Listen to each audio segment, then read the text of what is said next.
ଗୁରୁଦେବ, ଆଜି ମୁଁ ନିଶ୍ଚିନ୍ତ ବଡ଼ ଭାଗ୍ୟବାନ ମଣୁଛି ନିଜକୁ। କୁଳର ପ୍ରଦୀପ ଜ୍ୟେଷ୍ଠ ପୁତ୍ର ରାମଚନ୍ଦ୍ର ହସ୍ତେ ରାଜ୍ୟଭାର କରିବି ଅର୍ପଣ।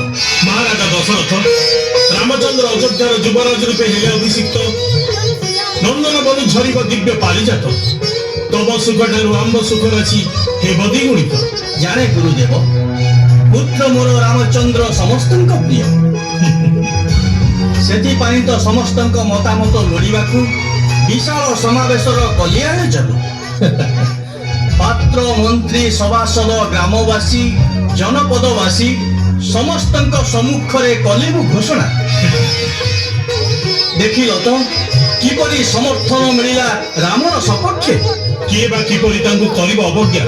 ରାମଚନ୍ଦ୍ର ଆପଣଙ୍କର ପୁତ୍ର ସତ, ତା ସହିତ ସମସ୍ତଙ୍କର ଶ୍ରଦ୍ଧାର ପାତ୍ର ସେ। ରଘୁବୀର ରାମଚନ୍ଦ୍ର କ୍ଷମାରେ ପୃଥିବୀ, ବୁଦ୍ଧିରେ ବୃହସ୍ପତି, ବୀରତ୍ୱରେ ସରିସମ ଇନ୍ଦ୍ରଙ୍କ ସହିତ। ଶସ୍ତ୍ରଧାରୀଙ୍କ ମଧ୍ୟରେ ସେ ଶ୍ରେଷ୍ଠ, ପୁଣି ଗୁରୁ ବ୍ରାହ୍ମଣଙ୍କର ସେବକ। ଏଭଳି ପୁତ୍ର ଲାଭ କରିବା ମହାଭାଗ୍ୟ ମହାରାଜ। ଆପଣଙ୍କ ମୁଖରୁ ଶୁଣିଏ ବଚନ, ପ୍ରାଣ ମୋର ଲଭି ଅଛି ଶାନ୍ତି। ଗୁରୁଦେବ, ଆପଣଙ୍କ ଆଶୀର୍ବାଦେ ସର୍ବସ୍ଥାନେ ସର୍ବଦିଗେ ଉଡ଼ାଇଛି ବିଜୟ କେତନ। ଇକ୍ଷ୍ୱାକୁ ବଂଶୀୟ ରାଜାଙ୍କର ଏହି ବିଶାଳ ରାଜ୍ୟକୁ ପୁତ୍ର ପରି କରିଛି ପାଳନ। କିନ୍ତୁ ଏ ପରିଣତ ବୟସରେ ବାର୍ଦ୍ଧକ୍ୟ କାଳରେ ମୁଁ ଚାହେଁ ଶାନ୍ତିରେ ବିଶ୍ରାମ। ରାମଚନ୍ଦ୍ର ହସ୍ତେ ରାଜ୍ୟଭାର କରିଲେ ଅର୍ପଣ, ସବୁ ଚିନ୍ତା ଯିବ ମନୁ ମୋର। ତେବେ ତ ଶୁଭ କାର୍ଯ୍ୟ ଯଥାଶୀଘ୍ର ସମ୍ପନ୍ନ କରାଇବା ଆବଶ୍ୟକ। ମୁଁ ମଧ୍ୟ ତାହା ହିଁ ସ୍ଥିର କରିଛି ମନ୍ତ୍ରୀ। କେବଳ କୁଳଗୁରୁ ବଶିଷ୍ଠଙ୍କ ଆଦେଶକୁ ଅପେକ୍ଷା। ବେଶ, ତେବେ ଶୁଣନ୍ତୁ ରାଜନ, ଚୈତ୍ର ମାସ ପୁଷ୍ୟା ନକ୍ଷତ୍ରରେ ଅଭିଷେକ କରାଅ ଶ୍ରୀରାମେ। ଯଥାର୍ଥ କହିଛନ୍ତି ଗୁରୁଦେବ, ଯଥାର୍ଥ କହିଛନ୍ତି। ମନ୍ତ୍ରୀରେ ଆଦେଶନ୍ତୁ ରୂପ। ଅଭିଷେକ ସାମଗ୍ରୀ ସକଳ ବିଧି ମତେ ଆଜିଠାରୁ କରନ୍ତୁ ସେ ଯଥା ଆୟୋଜନ। ମନ୍ତ୍ରୀ ସୁମନ୍ତ, ଶୁଣିଲ ତ ରାଜଗୁରୁଙ୍କ କଥା। ଅଯୋଧ୍ୟା ନରେଶ, କହିବାରେ ନାହିଁ ପ୍ରୟୋଜନ। ଅଭିଷେକ ପାଇଁ ଯାହା ଯାହା ଲୋଡ଼ା ବିଧି ମତେ ହେବ ଆୟୋଜନ। ଅଭିଷେକ ହେବ ରାମଙ୍କର, ଏ ଶୁଭ କର୍ମରେ କେହି ନ କରିବେ। ଯାଅ ମନ୍ତ୍ରୀବର, ରାମଚନ୍ଦ୍ରେ ଦିଅ ଏ ସୂଚନା। ଅବିଳମ୍ବେ ମିଳିବେ ସେ ମୋର ସନ୍ନିଧାନେ। ପଠାଇ ଦୂତଙ୍କୁ ନଗେଟ ସ୍ଥାନେ ସ୍ଥାନେ କରାଅ ଘୋଷଣା। ମାତନ୍ତୁ ଆନନ୍ଦେ ସର୍ବ ପ୍ରଜାଗଣ ଅଭିଷେକ ଛବେ। ଯଥାଜ୍ଞ ମହାରାଜ। ହେ କୁଳଗୁରୁ, ଦିଅନ୍ତୁ ଆଶିଷ। ତମ ଆଶିଷରେ ସର୍ବ କାର୍ଯ୍ୟ ଶୁଭେ ଶୁଭେ ହେଉ ସମାପନ। ହେ ନରେଶ, ଯଶ ତବ ରହୁ କାଳେ କାଳେ। ଏବେଠାରୁ ଅଭିଷେକ ପାଇଁ ସର୍ବେ ହୋଇବା ପ୍ରସ୍ତୁତ। ଦିଅନ୍ତୁ ବିଦାୟ, ଯାଏ ନାହିଁ। ନିମନ୍ତ୍ରିବି ଋଷି ଆଉ ବ୍ରାହ୍ମଣ ଗଣକୁ ଏହି ଶୁଭ କର୍ମ ପାଇଁ। ପ୍ରଣାମ। ଯଶସ୍ୱୀ ଭବ। ଆନନ୍ଦରେ ଚିତ୍ତ ମୋର ହୁଏ ଆନମନା। ବହୁଦିନ ସ୍ୱପ୍ନ ମୋର ହୋଇବ ସଫଳ। ଜ୍ୟେଷ୍ଠ ପୁତ୍ର ରାମ ମୋର ସର୍ବଗୁଣେ ପରିପୂର୍ଣ୍ଣ ବୀର ଧନୁର୍ଦ୍ଧର। ହସ୍ତେ ତାର ଅର୍ପି ରାଜ୍ୟଭାର, ଶାସନ ଦାୟିତ୍ୱ ମୁହିଁ ନେବି ଅବସର। ରାଜପଦେ ଦର୍ଶନ ମୁଁ କରି ରାଘବକୁ, ପୃଥ କାଳେ ଲଭୁଥିବି ପରମ ପ୍ରଶାନ୍ତି। ପିତା, ପିତା, ସ୍ନାନ ହେବ। ପୁତ୍ର ରାମଚନ୍ଦ୍ର ମୁଁ ତୁମକୁ ହିଁ ଅପେକ୍ଷା କରିଥିଲି। ଆଦେଶ କରନ୍ତୁ ପିତା, ବିବାହ କାର୍ଯ୍ୟ ମତେ କରିବେ ସ୍ମରଣ। ବତ୍ସ, କାଲି ରାତ୍ରେ ଦେଖିଲି ମୁଁ ଭୟଙ୍କର ସ୍ୱପ୍ନ। କଣ କହିଲେ ପିତା? ଭୟଙ୍କର ସ୍ୱପ୍ନ? କି ସ୍ୱପ୍ନ ଦେଖିଲେ? ସ୍ୱପ୍ନ ଦେଖିଲି ଭୟଙ୍କର ଶବ୍ଦ କରି ଘଟି ଚାଲିଛି ଉଲ୍କାପାତ। ସ୍ୱପ୍ନର ରହସ୍ୟ ଜାଣିବା ପାଇଁ ଜ୍ୟୋତିଷଙ୍କ ସହ କଲି ପରାମର୍ଶ। କଣ କହିଲେ ଶାସ୍ତ୍ରଜ୍ଞ ଜ୍ୟୋତିଷ? କହିଲେ ସେ, ମୋର ଜନ୍ମ ନକ୍ଷତ୍ରକୁ ଆକ୍ରମଣ କରୁଛି ତିନୋଟି ଦାରୁଣ ଗ୍ରହ, ସୂର୍ଯ୍ୟ, ମଙ୍ଗଳ ଓ ରାହୁ। ବଡ଼ ବିପତ୍ତିର ସୂଚନା। ତେଣୁ ନା ନା ପିତା, ଦେବାସୁର ବିଜୟୀ ରଘୁରାଣଙ୍କୁ କି ବିପଦ ବା ଗ୍ରାସ କରିପାରେ? ଆପଣଙ୍କ ଶୁଭ ଅଯଥା ଆଶଙ୍କାରେ ବିଚଳିତ ହେବେ। ପୁତ୍ର, ମୁଁ ବୃଦ୍ଧ, ଦୀର୍ଘାୟୁ ହୋଇ ସମସ୍ତ ଅବିଳସିତ ବିଷୟ ଭୋଗ କରିସାରିଛି। ଆଉ ମୋର କୌଣସି ବିଷୟ ବାସନା ଭୋଗ କରିବାର ନାହିଁ, କିମ୍ବା ନାହିଁ ଆଉ ଅପ୍ରାପ୍ତିର ଆଶଙ୍କା। କିନ୍ତୁ ଆଉ ଗୋଟିଏ ଗୁରୁ ଦାୟିତ୍ୱ ବାକି ରହିଛି। ଗୁରୁ ଦାୟିତ୍ୱ? ହଁ ବତ୍ସ, ପ୍ରଚୁର ଦାନ ଦକ୍ଷିଣା ଦେଇ ଶହ ଶହ ଯଜ୍ଞାନୁଷ୍ଠାନ କରି ତୁମକୁ ପାଇଛି ପୁତ୍ର ରୂପେ। ବର୍ତ୍ତମାନ ମୋର ଏକମାତ୍ର ଦାୟିତ୍ୱ ତୁମକୁ ରାଜପଦରେ ଅଭିଷିକ୍ତ କରିବା।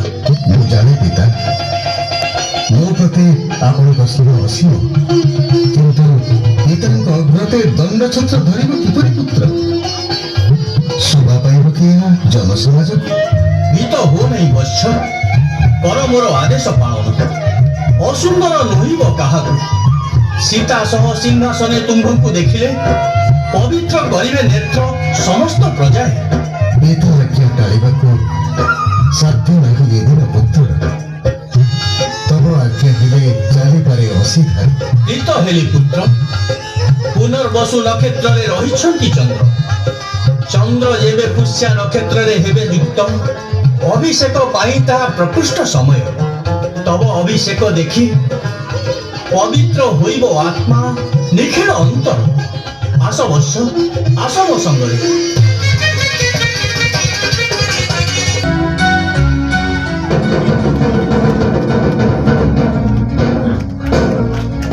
ଶୁଣ ଶୁଣ ଶୁଣ, ଇକ୍ଷ୍ୱାକୁ ବଂଶ ତିଳକ ସତ୍ୟସନ୍ଧ ବ୍ରଜବତ୍ସଳ ମହାରାଜ ଦଶରଥ ଘୋଷଣା କରିଛନ୍ତି, ଆସନ୍ତାକାଲି ପ୍ରଭାତରେ ମହାରାଜାଙ୍କର ଜ୍ୟେଷ୍ଠ ପୁତ୍ର ରାମଚନ୍ଦ୍ରଙ୍କର ରାଜ୍ୟାଭିଷେକ ଅନୁଷ୍ଠିତ ହେବ।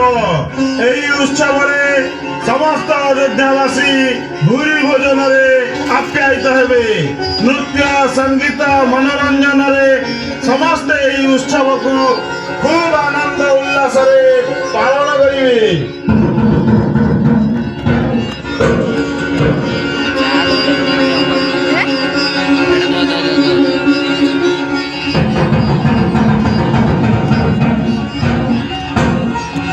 ଶୁଣ ଶୁଣ ଶୁଣ, ଇକ୍ଷ୍ୱାକୁ ବଂଶ ତିଳକ ସତ୍ୟସନ୍ଧ ବ୍ରଜବତ୍ସଳ ମହାରାଜ ଦଶରଥ ଘୋଷଣା କରିଛନ୍ତି, ଆସନ୍ତାକାଲି ପ୍ରଭାତରେ ମହାରାଜାଙ୍କର ଜ୍ୟେଷ୍ଠ ପୁତ୍ର ରାମଚନ୍ଦ୍ରଙ୍କର ରାଜ୍ୟାଭିଷେକ ଅନୁଷ୍ଠିତ ହେବ।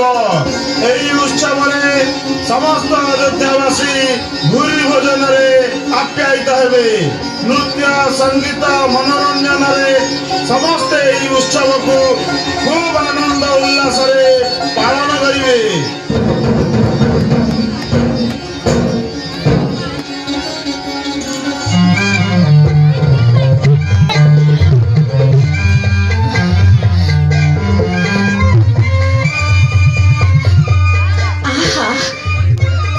ସାରା ଅଯୋଧ୍ୟା ନଗରୀରେ ଆଜିଠାରୁ ପ୍ରସ୍ତୁତି ଆରମ୍ଭ ହେଇଗଲାଣି। ରାତି ପାହିଲେ କାଲି ରାମଚନ୍ଦ୍ର ଅଯୋଧ୍ୟା କଟକର ରାଜସିଂହାସନରେ ବସିବ, ଦଣ୍ଡ ଛତ୍ର ଧରିବ। ସାରା କଣ ଚଳ ପଡିଛି? ମୋର ଶୁଣୁଛି ଖାଲି ରାମ ରାମ। ଆମ ଭରତ ନାଟା ମୁହଁରେ ଧରିବାକୁ କଣ କାଜିବ ଛେଳି ପଡୁଛି? ଆଲୁ ମନ୍ଥରା, କଣ ହେଇଛି? ଏମିତି ଗରଗର କାହିଁକି ହଉଛୁ? ଗରଗର ହେବିନି, କଣ ଖୁସିରେ ଡେଇବି? ବୁଝିଲ ମା ଦେଇ, ତମ ଅକ୍ଷୟ ସ୍ୱଭାବ ନଷ୍ଟ ହବ ବୋଲି ଜାଣି ମୋ ମନ ଭିତରଟା ଖାଲି କଣ ନାହିଁ କଣ ହେଇଯାଉଛି। ଏମିତି କଣ କହୁଛୁ ମନ୍ଥରା? କହିବି ନାହିଁ? ତମେ ବାହାରି ଆସିଲା ଦିନୁ ତମ ସାଙ୍ଗରେ ମୁଁ ଏ ଉଆସକୁ ଆସିଥିଲି। ମହାରାଣୀ ସୁଖ ଦୁଃଖ ଦେଖିବାକୁ ତମ ଭଲ ମନ୍ଦ ବୁଝିବାକୁ ହେଲେ ମୋରି ଆଖି ଆଗରେ ତମ ସୁଖ ଭାସିଯିବ ମୁଁ କେମିତି ଚୁପ ହେଇ ବସିକି ଦେଖିବି ଯେ ମନ୍ଥରା ତୁ କଣ କହିବାକୁ ଚାହୁଁଛୁ? ହେଇଟି ମହାଦେଇ ତମ ଦୁଃଖରେ ମୁଁ ଦୁଃଖୀ ତମ ସୁଖରେ ମୁଁ ସୁଖୀ କୁମ୍ଭୀର ନେଇ ମଝି ନଈରେ ଗଲାଣି ତମେ କିଛି ଜାଣୁଛ ନା ବୁଝୁଛ ଖୋଲି କହ ମନ୍ଥରା, କଣ ହେଇଛି? ଭରତ ତେଣେ ମାମୁଁ ଘରେ ରାମର ଏଣେ ଅଭିଷେକ ହଉଛି ରହସ୍ୟଟା କଣ ବୁଝି ପାରୁଛଟି ରହସ୍ୟ? ତାହେଲେ ଏଥିରେ ରହସ୍ୟ ରହିଲା କୋଉଠି? ଅଛି ତମେ ବୁଝି ପାରୁନା ନିଷ୍କାନ୍ତକ ଅଭିଷେକ କରେଇ ନବାର ଇଏ ହଉଛି ଯୋଜନା ନା ମନ୍ଥରା ନା, ଭରତ ପରି ରାମଚନ୍ଦ୍ର ବି ମୋ ପୁଅ। ରାମଚନ୍ଦ୍ର ଯୁବରାଜ ହୋଇ ଅଯୋଧ୍ୟା ସିଂହାସନରେ ବସିବ। ଭରତ ମୋର ମାମୁଁ ଘରୁ ଫେରି ଆସି ଭାଇକୁ ଚାମର ଢାଳିବ। ଲକ୍ଷ୍ମଣ ଛତ୍ର ଧାରଣ କରିବ, ଶତ୍ରୁଘ୍ନ ଆଲଟ ପକେଇବ। ଇଏ ତ ବହୁ ଭାଗ୍ୟର କଥା। ଭଗବାନ ମୋ ରାମର ମଙ୍ଗଳ କରନ୍ତୁ। ସେ ନିର୍ବିଘ୍ନରେ ରାଜ୍ୟ ପରିଚାଳନା କରୁ। ହଁ ଗୋ ମହାଦେଇ କହିବନି କାହିଁକି ଦୈବ ଯେତେବେଳେ ଦୁଃଖ ସୁଖ ବାଣ୍ଟୁଥିଲେ ଖାଲି ତମରି ପାଖରେ ପରା ସୁଖ ତରକାରୀଟା ଥୋଇ ଦେଇଥିଲେ ମୁଁ ପୋଡା ମୁଇଟା ଯା ତମରି ଚିନ୍ତାରେ ମରୁଛି ତମର କଣ ଅଛି ତମର ତ ଖୁସିରେ ଖାଲି ହସ ଫୁଟି ଉଠୁଛି ମନ୍ଥରା ମହାଦେଇ ଗୋସରିଲା ଗେଲ ଗରବ ମହାଦେଇ ଗୋସରିଲା ଗେଲ ଗରବ ମହାଦେଇ ଗୋସରିଲା ବୁଢା ରାଜା ଫାଣ୍ଡେ ପଡି ହରାଇଲ ସର୍ବ ମହାଦେଇ ଗୋସରିଲା ଗେଲ ଗରବ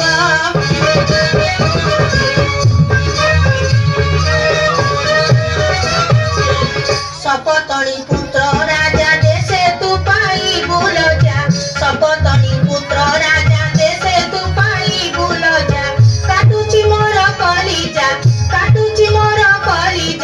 ହେଲାଟି ଦୁର୍ଯୋଗ ମହାଦେଇ ଗୋସରିଲା ଗେଲ ଗରବ ମନ୍ଥରା ତୁ ଇଏ କଣ କହୁଛୁ? ମଲା ମୋ କଥା କଣ ତମ ମନକୁ ହେଜୁଛି ଦାସୀ ସନ ନ ଭାସୟୁ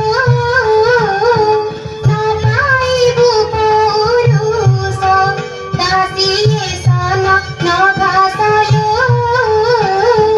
ନ ପାଇବୁ ପୌରୁଷ ଏ ସଚରାଚର ବ୍ରହ୍ମାଣ୍ଡ ଯାହାର ଗାଉଛନ୍ତି କୀର୍ତ୍ତି ଯଶ ଦାସୀ ସନ ନ ଭାସୟୁ ନ ପାଇବୁ ପୌରୁଷ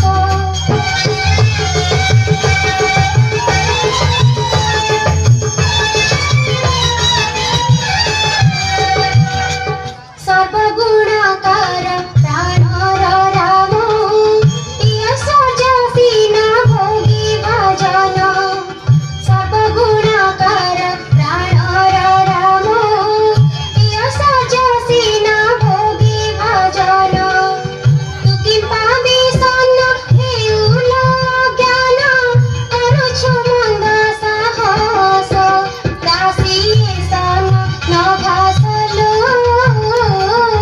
ନ ପାଇବୁ ପୌରୁଷ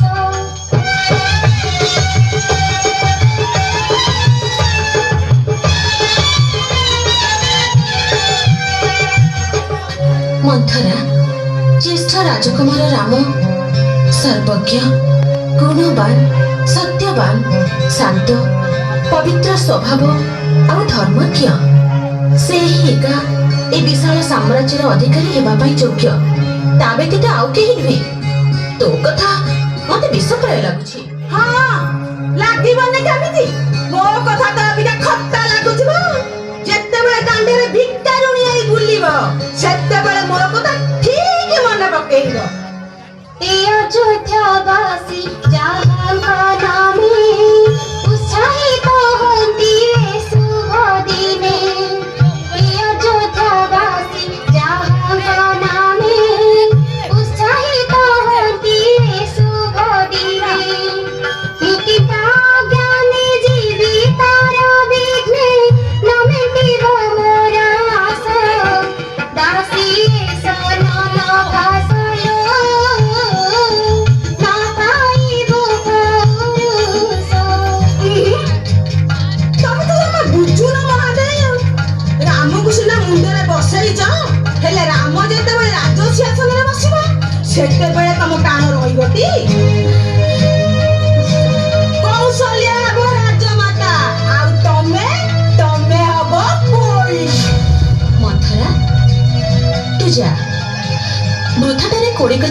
ଲାଭ କଣ କହିଲୁ? ଇଏ ବି ପୁଅ, ସିଏ ବି ପୁଅ। ଏଇ ଇହ ସଂସାରରୁ କିଏ କଣ ନେଇଯାଇଛି ନା ନବ? ମଲା ନବନି ବୋଲି କଣ କତରା ଘୋଡି ହେଇକି ଶୋଇବ? ଏଇଠି ଜମା ଦେଇ ଭାବିକି ଦେଖ, କଇଟା ଦେଲ, ଇଏ ବି ପୁଅ ସିଏ ବି ପୁଅ। ସଉତୁଣୀର ପୁଅ କୋଉ କାଳେ ନିଜ ପୁଅ ସାଙ୍ଗରେ ସମାନ ହେଲାଣି ନା ଆଜି ହବ? ନା ମନ୍ଥରା, ସେମିତି କହନା। ରାମ ମୋର ପ୍ରାଣଠୁ ବି ଅଧିକ। ହଁ ମୁଁ ବୁଝୁଛି, ରାମଟା ସୁନା ମୁଣ୍ଡା, ହେଲେ ଗାଦିରେ ବସି ସାରିଲା ପରେ ସେ ସୁନା କାହା ଗଳାର ହାର ହବ? କୌଶଲ୍ୟାର ନା ତମର? ହେଇଟି ମହାଦେଇ ବଡ ରାଣୀମା, ସିଏ ତ ଅବିକା କାହାକୁ ମାନୁନାହାନ୍ତି। ଆଉ ଯେତେବେଳେ ପୁଅ ତାଙ୍କର ରାଜା ହେଇଯିବନି, ସିଏ ତ ଇନ୍ଦ୍ରଚନ୍ଦ୍ର ମାନିବନି। ତମେ କହିଲ ମହାଦେଇ, ଆମ ଭରତ ରାମଠୁ କୋଉ ଗୁଣରେ କମ ଅଛି? ରୂପରେ ନା ଗୁଣରେ? ଏ ମହାରାଜା ଖାଲି ସବୁବେଳେ ରାମ ରାମ ହଉଛନ୍ତି ନା ଆଉ। ଏ ମହାରାଜାଙ୍କର ଏତେ ଟିକେ ଯଦି ଭରତ ପ୍ରତି ସ୍ନେହ ଥାଆନ୍ତା, ତାହେଲେ ତାଙ୍କ କଥା ଭାବି ନଥାନ୍ତେ? ଆରେ ବାବା, ରାଜା ନକଲେ ନାହିଁ। ଭରତ ତାକୁ ମାମୁଁ ଘରକୁ ପଠେଇ ଦେଇ ଏଠି ଲୁଚେଇକି ଅଭିଷେକ କରିବାକୁ ବାହାରିଛ? ତୁ ସତ କହୁଛୁ ଲୋ ମନ୍ଥରା। ମହାରାଜା ରାମକୁ ଦଣ୍ଡେ ନ ଦେଖିଲେ ରହିପାରୁନାହାନ୍ତି। ଭରତ ଏତେ ଦିନ ହେଲା ମାମୁଁ ଘରକୁ ଗଲାଣି, ତା କଥା ତାଙ୍କର ଥରେ ମନେ ପଡ଼ିଲାଣି। ଟିକେ ବାଟକୁ ଆସିଲେଣି। ଏ ମନ୍ଥରା, ମନେ ମନେ କଣ ଭାବୁଛୁ? କୋଉ କଥା ଭାବିବି? ତମ କଥା ଆଉ ମୋ ଭରତ କଥା। ତୁ ଯାହା କହୁଛୁ ମୁଁ ବୁଝୁଛି, ହେଲେ ମହାରାଜା ତ ସବୁ ଆୟୋଜନ କରିସାରିଛନ୍ତି। ଭରତ ରାଜା ହବ କେମିତି? ବାଟ ଅଛି। କଥାରେ କହନ୍ତିନି, ସାହସେ ମରି ସାହସେ ତରି, ସାହସେ ଘର ଦୁଆର କରି। ଏ ମନ୍ଥରା ଯଦି ନଥାନ୍ତା ନା, ତମେ ସେ କଥା ପୁରା ଭୁଲି ଯାଇଥାନ୍ତ। ତୁ କୋଉ କଥା କହୁଛୁ? ମଲା, ମୁଁ ପରା ଜାଣିଛି ତମେ ପାଶୋରି ଯାଇଥିବ।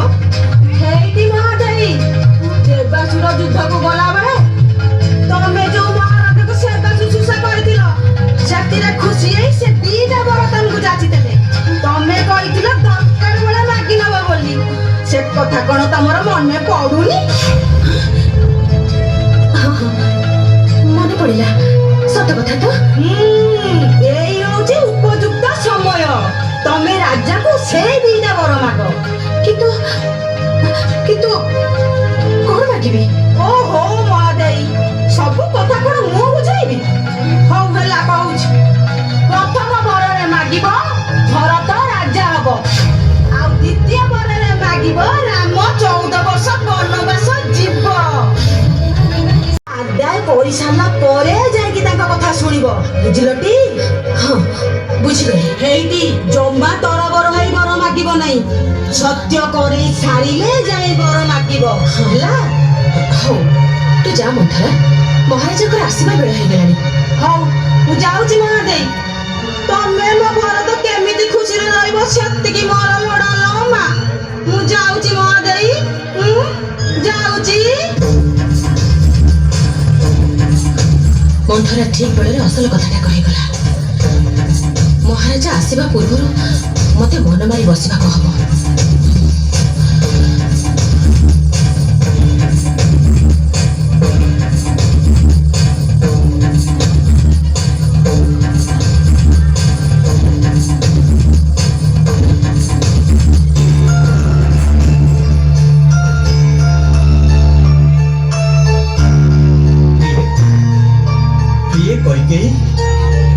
କାଲି ପ୍ରଭାତରେ ରାମର ଅଭିଷେକ ହବ। ସେଥିପାଇଁ ଆଜିଠାରୁ ଅଯୋଧ୍ୟା ନଗର ଉତ୍ସବ ମୁଖରିତ ହୋଇ ଉଠିଛି। ଏହି ସମୟରେ ତମେ ଏମିତି ନିରବ କାହିଁକି? କୁହ ରାଣୀ, କଣ ହେଇଛି ତମର? ଓ, ତମେ ଅଭିମାନ କରିଛ?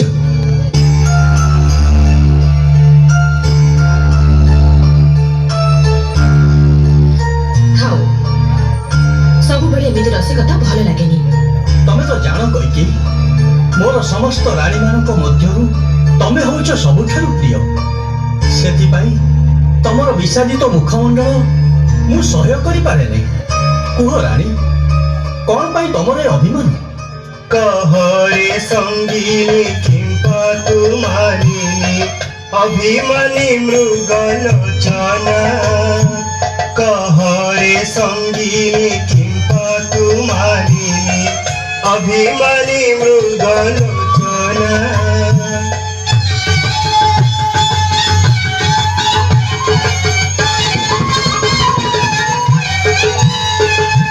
श्री संगीरे गिरी सरिकी पिडुछि तो अंगराग करु सखी गोरीबारी जाखी चारु चंद्रमुखी हसी भास पीक बचना कहरे संगीनी किंपा तुम्हारी अभिमानी मृगलोचना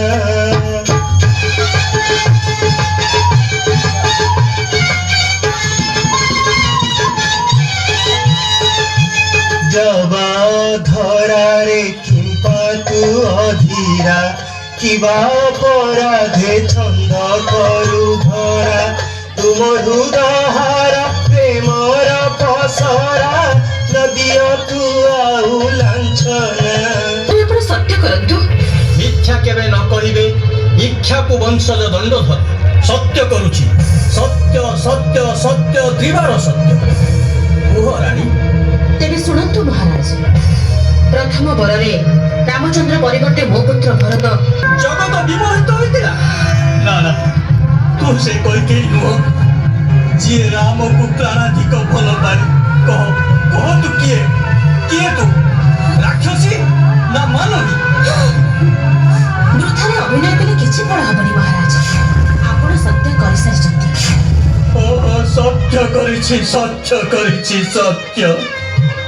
କୈକେୟୀ, କିଏ ତୁମକୁ ଏ ବିପକ୍ଷ ବୁଦ୍ଧିରେ ପ୍ରବର୍ତ୍ତାଇଛି? ରାମ କଣ ଏକା ମୋର ଆଉ ତମର ନୁହେଁ? ରାଣୀ, ମୁଁ ତୁମକୁ ବିନତି କରୁଛି, ରାମକୁ ବନକୁ ପଠେଇବା କଥା କୁହନି।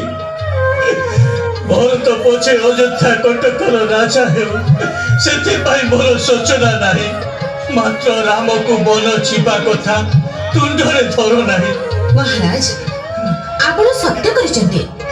ଇକ୍ଷ୍ୱାକୁ ବଂଶୀୟ ରାଜାମାନେ ସତ୍ୟଭଙ୍ଗ କରନ୍ତି ନାହିଁ ପରା। କୈକେୟୀ, ଏ ବିପଦ ସମୟରେ ତମେ ମୋତେ ତାଚ୍ଛଲ୍ୟ କରୁଛ। ମୋର ମନବାଞ୍ଛା ଆପଣଙ୍କୁ ପୂର୍ଣ୍ଣ କରିବାକୁ ହେବ ମହାରାଜ, ନଚେତ୍ ନାସ୍ତି କରନ୍ତୁ। ମୁଁ ମୋ କର୍ମକୁ ଅଧୀରେ ରହିବି। କୈକେୟୀ, ତମର ଏତେ ଛନ୍ଦ, ଏତେ କପଟ, ବ୍ରହ୍ମାଣ୍ଡ ବିଜୟୀ ପୁତ୍ରକୁ ମୋର ଦଣ୍ଡେ ଦେଖିପାରିଲ ନାହିଁ। ଓହୋ, ଠିକ୍ ମୋର ପ୍ରତିଜ୍ଞା। କିପରି ରାମଚନ୍ଦ୍ରକୁ ଏ ବାର୍ତ୍ତା ଦେବି? ପତି ପରାୟଣ ଜନକ ତନୟା ଏ କଥା ଶୁଣିଲେ ମତେ କଣ ସେ କହିବ? ମହାରାଜ, ଆପଣ ଇକ୍ଷ୍ୱାକୁ ବଂଶଜ ଅଜରାଜ ସୁତ।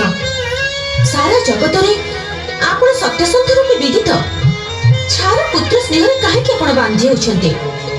ଆପଣଙ୍କ ମୁଖ ନିଶ୍ଚିତ ବାଣୀ ଆପଣ ଯଦି ପୂରଣ ନ କରିବେ, ତେବେ ସାରା ଜଗତରେ ଚିରଦିନ ପାଇଁ ଆପଣଙ୍କ ବଂଶରେ କଳଙ୍କ ପତାକା ଉଡ଼ିବ। ସୂର୍ଯ୍ୟ ବଂଶର ନାମ ପୋଡ଼ିଯିବ। ବରଂ ଉଚିତ ହେବ ଆପଣ ରାମଚନ୍ଦ୍ରକୁ ସକଳ ବୃତ୍ତାନ୍ତ କହିଦିଅନ୍ତୁ। ନା ନା ନା, ସେମିତି କୁହ ନାହିଁ, ସେମିତି କୁହ ନାହିଁ ରାଣୀ, ସେମିତି କୁହ ନାହିଁ।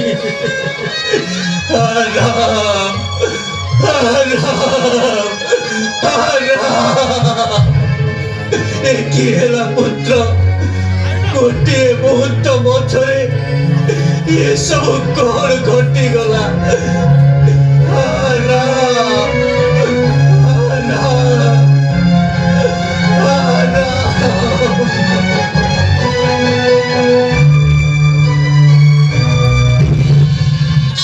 ସୁମନ୍ତ, ଆଉ କେଇ ଦଣ୍ଡ ପରେ ଅଭିଷେକ ପାଇଁ ଶୁଭ ମୁହୂର୍ତ୍ତ ଉପସ୍ଥିତ ହେବ। ସମସ୍ତ ପ୍ରସ୍ତୁତି ସରିଛି ତ? ହଁ ଗୁରୁଦେବ, ଆପଣଙ୍କ ପରାମର୍ଶ ଅନୁସାରେ ଅଭିଷେକ ପାଇଁ ସମସ୍ତ ପ୍ରସ୍ତୁତି ସରିଅଛି।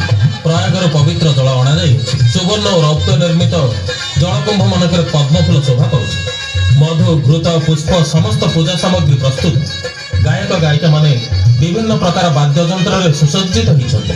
ରାମଚନ୍ଦ୍ରଙ୍କୁ ଅଭିଷେକ ସ୍ଥଳକୁ ଆଣିବା ପାଇଁ ସୁସଜ୍ଜିତ ହସ୍ତି ପ୍ରସ୍ତୁତ ହୋଇ ରହିଅଛି। ରାମାଭିଷେକ ଦେଖିବା ପାଇଁ ସମଗ୍ର ଅଯୋଧ୍ୟାବାସୀ ଯେପରି ଉତ୍କଣ୍ଠିତ ଚିତ୍ତରେ ଅପେକ୍ଷା କରି ରହିଛି। ଯଥାର୍ଥ କହିଛନ୍ତି ଋଷି ଶ୍ରେଷ୍ଠ। ପ୍ରାସାଦ ବାହାରେ ବିଶାଳ ଜନସମୁଦ୍ର। ସେହି ଶୁଭ ମୁହୂର୍ତ୍ତକୁ ଦେଖିବା ପାଇଁ ସମସ୍ତେ ଆଜି ଉତ୍ସୁକ। ମହାରାଜାଙ୍କୁ ସମ୍ବାଦ ଦିଅ, ଶୀଘ୍ର ଅଭିଷେକ ପାଇଁ ପ୍ରସ୍ତୁତ ହୋଇଯିବେ। ଶୁଭ ମୁହୂର୍ତ୍ତ ଯେପରି ଗଡ଼ି ନଯାଏ। ପ୍ରଣାମ ଗୁରୁବର, ପ୍ରଣାମ ମନ୍ତ୍ରୀବର। କି ସମ୍ବାଦ ଦୂତ? ମହାରାଜ ରାମଚନ୍ଦ୍ରଙ୍କୁ ଭେଟିବାକୁ ଚାହାନ୍ତି। ଏ ସମ୍ବାଦ ରାଜକୁମାରଙ୍କୁ ଜଣାଇ ଦେବା ପାଇଁ ଆପଣଙ୍କ ପାଖକୁ ଖବର ପଠାଇଛନ୍ତି। ମହାରାଜା ଏ ସମୟରେ ରାମଚନ୍ଦ୍ରଙ୍କୁ ଡକେଇ ପଠାଇଛନ୍ତି। କାରଣ କଣ ହେଇପାରେ? ବୋଧହୁଏ ଅଭିଷେକ ପୂର୍ବରୁ ରାମଚନ୍ଦ୍ରଙ୍କ ସହିତ କିଛି ଆଲୋଚନା କରିବାକୁ ଚାହୁଁଛନ୍ତି। ମୁଁ ତେବେ ଆସୁଛି ଗୁରୁଦେବ। ରାମଚନ୍ଦ୍ରଙ୍କୁ ଏ ସମ୍ବାଦ ଦେବାକୁ ହେବ। ଚାଲ ଚାଲ ଦୂତ। ରାମଚନ୍ଦ୍ରଙ୍କୁ ମହାରାଜା ଡାକିବାର ଅଭିପ୍ରାୟ କଣ ହେଇପାରେ? ଅଭିଷେକ ପୂର୍ବରୁ ଆଲୋଚନା?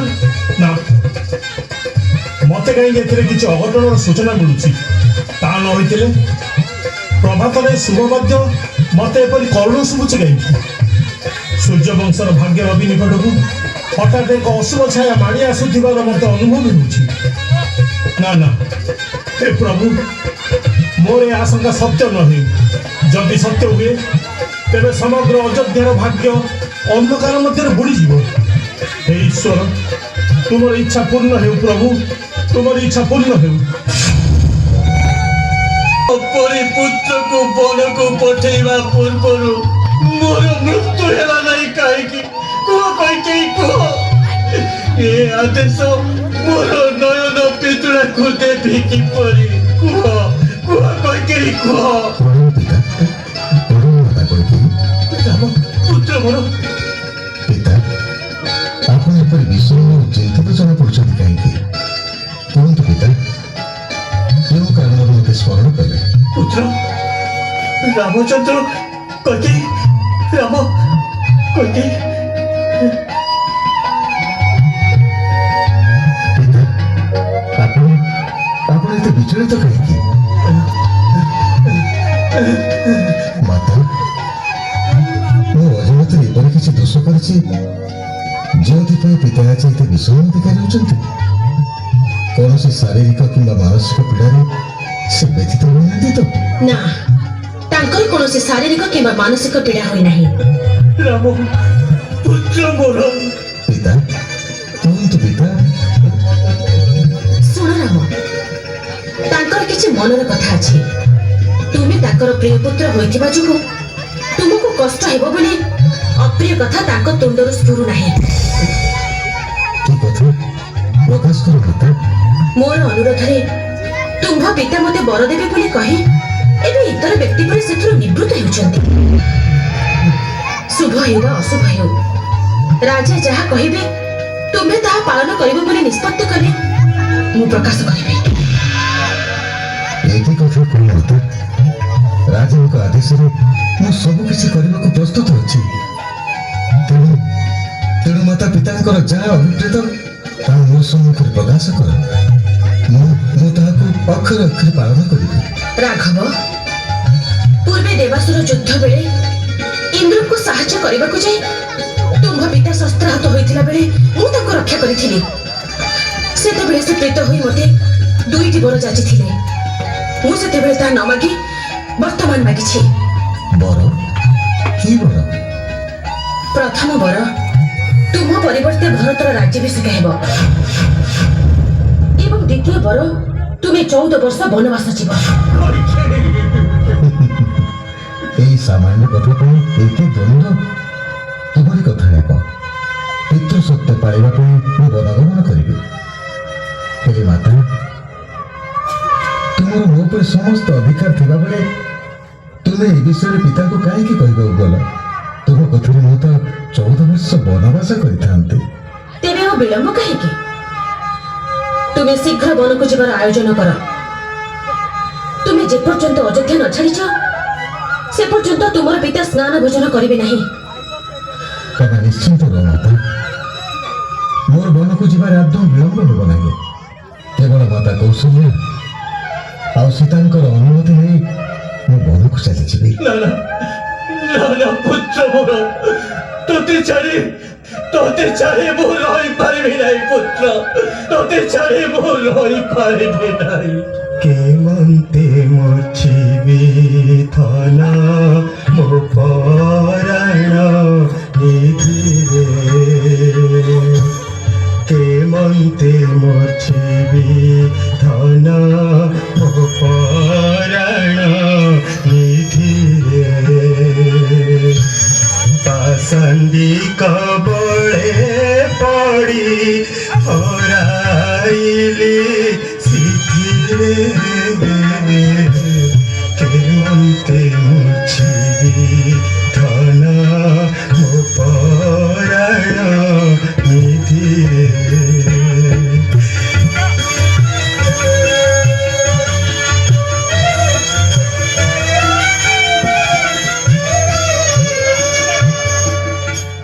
तुम अंधर नयन केमन्ते ते जीवन, तुम अंधर नयन केमन्ते ते जीवन, धिक धिक मोर पण बाम हेला विधिरे, केमन्ते मुछिबी धन मो पराण निधिरे।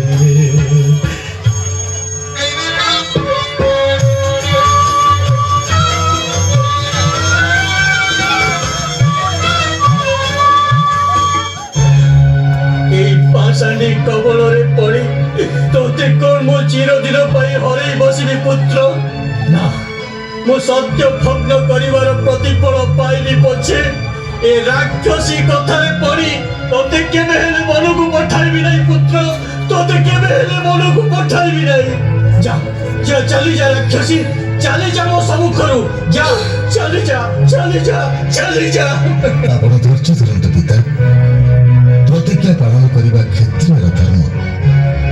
ଆପଣ ଇକ୍ଷୁକ ବଂଶଜ, ଆପଣ ସତ୍ୟଭଦ୍ର କଲେ ଏ ବଂଶରେ କଳଙ୍କ ଲାଗିବ। ଆପଣଙ୍କ ସତ୍ୟ ରକ୍ଷା ଲାଗି ମୋତେ ଅନୁମତି ଦିଅନ୍ତୁ ପିତା। ଅନୁମତି? କିପରି ଅନୁମତି ଦେବି ପୁତ୍ର? ଏପରି କଠୋର ବାକ୍ୟ ପ୍ରୟୋଗ କରିବା ପାଇଁ ମୁଁ ବଞ୍ଚି ରହିଛି କାହିଁକି? ମୁଁ ଆଜି ମୋର କଳା କର୍ମର ପ୍ରତିଫଳ ଭୋଗିବା ପାଇଁ ଯାଉଛି। ପୂର୍ବେ ଅନ୍ଥମୁନି ଦେଇଥିବା ଅଭିଶାପ କଥା ମୋର ମନେ ପଡ଼ିଯାଉଛି। ମୃତ୍ୟୁକାଳେ ମୋ ପୁତ୍ର ମୁଖ ଦର୍ଶନ କରିପାରିବି ନାହିଁ। ପିତା, ଆପଣ ମୁଁ ଆମେ ସମସ୍ତେ ସମୟର ନିଗଡ଼ ବନ୍ଧନରେ ବନ୍ଦୀ। ବିଧାତାର କଠୋର ନିର୍ଦ୍ଦେଶରେ ଆମେ ସମସ୍ତେ ପରିଚାଳିତ। ପିତା, ମୁଁ ବଞ୍ଚିଥିବା ଥୁ ଆପଣ ସତ୍ୟ ଭଗ୍ନ କରି ଏ ଜଗତରେ ନିନ୍ଦିତ ହେବେ, ଏଇଟା କ'ଣ ଶୋଭା ପାଇବ? ନା ପିତା, ମୁଁ ଏଇ କ୍ଷଣି ବନଚାରୀ ବେଶ ଧରି ବନକୁ ବାହାରି ଯିବି। ମୋତେ ଆଶୀର୍ବାଦ କରନ୍ତୁ ପିତା, ମୋତେ ବିଦାୟ ଦିଅନ୍ତୁ।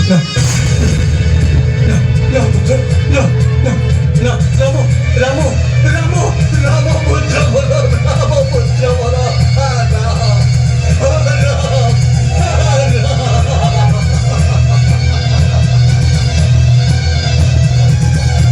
ପରମ ସୌଭାଗ୍ୟର ଦିନ। ଆଉ କେଇଟା ମୁହୂର୍ତ୍ତ ପରେ ରାମ ମୋର ରାଜଗାଦିରେ ବସି ଅଭିଷିକ୍ତ ହେବ। ଏହି ଶୁଭ ଦିନକୁ ଚାହିଁ ଚାହିଁ ମୋ ପ୍ରତି ହେଉଥିବା ସବୁ ଅବହେଳାକୁ ମୁଁ ସହିଯାଇଛି। ଆଜି ପୁଅ ବୋହୂଙ୍କୁ ମୋର ରାଜରାଣୀ ବେଶରେ ଦେଖିବା ପାଇଁ ମୁଁ ଅଥୟ ହେଉଠୁଛି। କଥାରେ କହନ୍ତିନି ମଣିଷ ପାଞ୍ଚ ଥାଇ ଗୋଟେ ପ୍ରକାର, ଦୈବର ପାଞ୍ଚ ଆଉ ପ୍ରକାରେ। ଯାହା କପାଳରେ ବୀଜା ଲେଖିଛି ନା, କିଏ କଣ ନ କରିବାକୁ। ମନ୍ଥରା, ଏତେବେଳେ ତୁ ଏଠିକି କୁଆଡ଼େ ଆସିଛୁ? କାହା କଥା କହୁଛୁ? ମହାରାଣୀ, ତମେ ତ ଜାଣିଛ ତମକୁ ମୁଁ ସବୁଠୁ ବେଶୀ ଭଲ ପାଏ। ସେଇଥିପାଇଁ ଗୋଟେ କଥା ଶୁଣିବା ମାତ୍ରେ ମନ ମୋର ଜମା ଥୟ ଧରିଲା ନାହିଁ। ସେଇଥିପାଇଁ ଦୌଡ଼ିକି ଚାଲି ଆସିଲି କହିବାକୁ। କି କଥା? କହିଲା ବେଳକୁ ମୋର ଖାଲି କୋଉଠି ଯାଉଛି। ତମେ ଧୈର୍ଯ୍ୟ ଧରି ପାରିବଟି ମୁଁ କହିବି କଣ ଗୋଟେ ଏମିତି ହେଇଛି ଯେ ଶୁଣିଲେ ମୁଁ ଧୈର୍ଯ୍ୟ ଧରି ପାରିବିନି? କହିବି ତମେ ମୋ ଉପରେ ରାଗିବନି ଟି କଥାଟା କଣ ଖୋଲି କହୁନୁ କାହିଁକି? କହିବି କହୁଛି ଶୁଣ ତମ ପୁଅ ରାମ ଆଉ ରାଜା ହେଇପାରିବ ନାହିଁ ମଧୁରା, ତୋର ସାହସ କେମିତି ହେଲା ଏ କଥା କହିବାକୁ? ମଲା ନ କହିଲେ କହୁଛ କହୁନୁ କାହିଁକି କହିଲେ କହୁଛ କାହିଁକି କହିଲୁ ସତ କହିଲେ ପରା ଖରାପ ମଧୁରା, ତୁ ଯାହା କହୁଛୁ ସତ?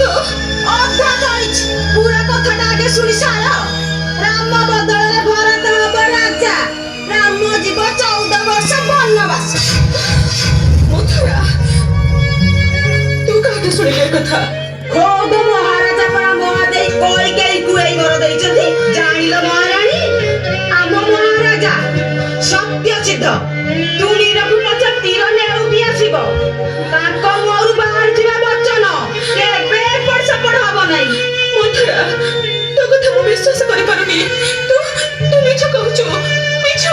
ହଉ ହେଲା ସତ କହୁଛି କି ମିଛ କହୁଛି ସେ କଥା ତମ ପୁଅ ଆସିଲେ ବୁଝି ନବ ହଉ ମୁଁ ଯାଉଛି ଲୋ ମା ତେଣେ ମୋର କେତେ କାମ ପଡିଛି ନା ନା, ମଧୁରା ଯାହା କହିଗଲା ସବୁ ମିଛ କହିଗଲା, ମିଛ। ପୁଅ ରାମ ମୋର ଆଜି ରାଜଗାଦିରେ ବସିବ, ତା ଅଧିକାରରୁ ତାକୁ କେହି ବି ବଞ୍ଚିତ କରିପାରିବେନି। ପ୍ରଣାମ ମାତା। ରାମ ପୁତ୍ର ମୋର, କହ ଧନ, ତୋ ମନ ଉଣା ହୋଇଛି କାହିଁକି? ମାତା, ବିଧାତାର ନିର୍ଦ୍ଦେଶକୁ ମନୁଷ୍ୟର ଆୟତ୍ତ ନାହିଁ। কি কহিবে জননীল বিধি বা মহিলানি চঞ্চল নিধি কি চঞ্চল কর মেলানি কি কহিবে জননীল বিধি বা মহিলানি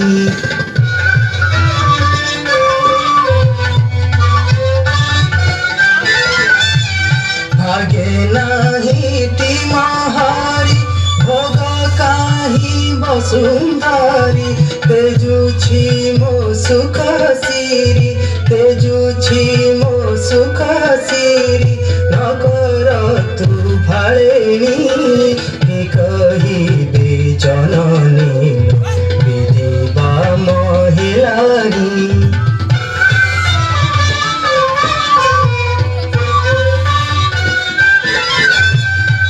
ରାମ, କହ ଧନ, କଣ ହେଇଛି? କଣ ହେଇଛି ମତେ ସ୍ପଷ୍ଟ କରି କହ। भरतकु सिंहासन देई भ्रमी विकानन 14 वर्षन्तेन 14 वर्षन्तेन होइबि एथिकारेणी कि कहिबि जननी विधि बा महिलानी ତାହେଲେ ମଥୁରା ଠାରୁ ଯାହା ଶୁଣିଥିଲି ସତ୍ୟ। ମାତା, ଦେବାସୁର ଯୁଦ୍ଧ ସମୟରେ ପିତା 2 ଗୋଟି ବର ଦେବେ ବୋଲି ବିମାତା କୈକେୟୀଙ୍କୁ ପ୍ରତିଶ୍ରୁତି ଦେଇଥିବା ଯୋଗୁଁ ଆଜି ଦଶ ଘଟିଲା। ତେଣୁ ଆନନ୍ଦ ମନରେ ମୋତେ ମିଳାଣ ଦିଅନ୍ତୁ ମାତା। ବାପ, ଯେବେ ବନକୁ ଯାଉଛୁ ମତେ ମଧ୍ୟ ସାଙ୍ଗରେ ନେଇଯା। ମାତା, ଆପଣ ଏପରି ଅଧୀର ହେଲେ ପିତାଙ୍କୁ ପ୍ରବୋଧନ ଦେବ କି? ହେ ଭଗବାନ, ମତେ ମରୁଣ ହଉନି କାହିଁକି? ରାମ ବିନା ବଞ୍ଚିବା ଅପେକ୍ଷା ମରଣ ମୋ ପାଇଁ ଶତଗୁଣେ ଶ୍ରେୟସ୍କର। ମାତା, ପିତୃସତ୍ତା ପାଇବାକୁ ମୁଁ ବନବାସ ଜୀବନକୁ ହସି ହସି ବରଣ କରୁଛି। ମୋର କୌଣସି ଦୁଃଖ ନାହିଁ, କୌଣସି କଷ୍ଟ ନାହିଁ। ମତେ ହସି ହସି ବିଦାୟ ଦିଅନ୍ତୁ ମାତା। ନା ରାମ ଯଦି ଅଯୋଧ୍ୟାରେ ରହିବେ ନାହିଁ ତେବେ ଆଉ କେହି ଏ ସିଂହାସନରେ ବସି ପାରିବେ ନାହିଁ ମୁଁ ସମସ୍ତଙ୍କୁ ମରଣକୁ ପଠାଇଦେବି ଲକ୍ଷ୍ମଣ, କାହିଁକି ତୋର ଏତେ କ୍ରୋଧ ଭାଇ? ପିତା ଅନ୍ଧ ଭାବରେ ବର ଦେଇଦେଲେ ବୋଲି ଆପଣ ତାକୁ ନୀରବରେ ସମର୍ଥନ କରିଗଲେ। এই অযোধ্যা সিংহাসନରେ বসিবার অধিকার কেবল দাশରথୀଙ୍କର ଅଛି। କୁଟ କପଟ କରି କେହି ସେ ଅଧିକାରକୁ ତାଙ୍କଠାରୁ ଛଡ଼େଇ ନେଇ ପାରିବେନି। ମୁଁ ସେ ସୁଯୋଗ କାହାକୁ ଦେବିନି। ସୌମିତ୍ରୀ, ଏସବୁ ଦୈବର ଅଧୀନ, ଏଥିରେ କାହାର କୌଣସି ଦୋଷ ନାହିଁ। ସେଇ ଅଦୃଷ୍ଟର ନିର୍ଦ୍ଦେଶ ମାନି ମୋତେ ସିଂହାସନ ତ୍ୟାଗ କରିବାକୁ ହେବ। ହେ ଅଗ୍ରଜ, ଆପଣ ମୋ ସାହାଯ୍ୟରେ এই ରାଜ୍ୟକୁ କରାୟତ୍ତ କରନ୍ତୁ। ମୁଁ ହାତରେ ଧନୁ ଧରିଥିଲେ ଆପଣଙ୍କ ନିକଟକୁ କେହି ପଶି ପାରିବେନି। କାଳାନ୍ତକ ଜମ ପରି ଶତ୍ରୁ ସଂହାର କରି ମୁଁ ଆପଣଙ୍କ ପାଇଁ ଅଯୋଧ୍ୟାପୁରୀକୁ ରକ୍ଷା କରିବି। କ୍ରୋଧ ସମ୍ବରଣ କର ଭାଇ। ପିତାଙ୍କ ଆଜ୍ଞାକୁ ଲଙ୍ଘନ କରିବାର ଶକ୍ତି ମୋର ନାହିଁ। ଧର୍ମଜ୍ଞ କଣ୍ଡ ଋଷି ପିତାଙ୍କ ଆଦେଶରେ ଗୋବଧ କରିଥିଲେ। ସଗରଙ୍କ ଆଦେଶରେ ତାଙ୍କ ପୁତ୍ରମାନେ ପୃଥିବୀର ଗର୍ଭ ବିଧାରଣ କରିଥିଲେ। ପରଶୁରାମ ତାଙ୍କ ପିତା ଜମଦଗ୍ନିଙ୍କ ଆଦେଶରେ ମାତା ରେଣୁକାଙ୍କର ଶିରଚ୍ଛେଦନ କରିଥିଲେ। ତେଣୁ ପିତାଙ୍କର ଆଦେଶକୁ ମୁଁ କିପରି ଅପେକ୍ଷା କରିବି? ଭ୍ରାତା, ମୁଁ ସତ୍ୟ ଧର୍ମ ଓ ଇଷ୍ଟ ଦେବଙ୍କ ନାମରେ ଶପଥ କରି କହୁଛି, ରାମଚନ୍ଦ୍ର ଯଦି ବନକୁ ଯିବେ କିମ୍ବା ଜ୍ୱଳନ୍ତ ଅଗ୍ନିରେ ପ୍ରବେଶ କରିବେ, ତା ପୂର୍ବରୁ ଏ ଅନୁଜ ଲକ୍ଷ୍ମଣ ସେଥିରେ ପ୍ରବେଶ କରି ସାରିଥିବ। ସୌମିତ୍ରୀ, ମୋ ପ୍ରତି ତୋର ସ୍ନେହ, ତୋର ବଳ, ଅମିତ ତେଜ ବିଷୟରେ ମୁଁ ଜାଣେ। କିନ୍ତୁ ଲକ୍ଷ୍ମଣ, ସଂସାରରେ ଧର୍ମ ହିଁ ଶ୍ରେଷ୍ଠ। ସତ୍ୟ ଉପରେ ଧର୍ମ ପ୍ରତିଷ୍ଠିତ। ଧର୍ମକୁ ଆଶ୍ରୟ କରିଥିବା ବ୍ୟକ୍ତି ପିତାମାତା ଓ ବ୍ରାହ୍ମଣଙ୍କୁ ଦେଇଥିବା ବାକ୍ୟ କେବେ ଲଙ୍ଘନ କରେ ନାହିଁ। ତେଣୁ ହେ ବୀର, କ୍ରୋଧ ତ୍ୟାଗ କର। ଜାଣେ ଭ୍ରାତା, ମୁଁ ଜାଣେ ଆପଣଙ୍କ ସଂକଳ୍ପ ଅଟଳ, କିନ୍ତୁ ଭାଇ ଲକ୍ଷ୍ମଣ, ଜୀବନ ହୁଏ କି ରାଜ୍ୟ, ଏ ସମସ୍ତ କ୍ଷଣସ୍ଥାୟୀ। ଚିରନ୍ତନ ସତ୍ୟର ମାର୍ଗ ଅନୁସରଣ କରି ମୁଁ ବନଗମନ କରୁଛି। ଫେରିବି ଦୀର୍ଘ 14 ବର୍ଷ ପରେ।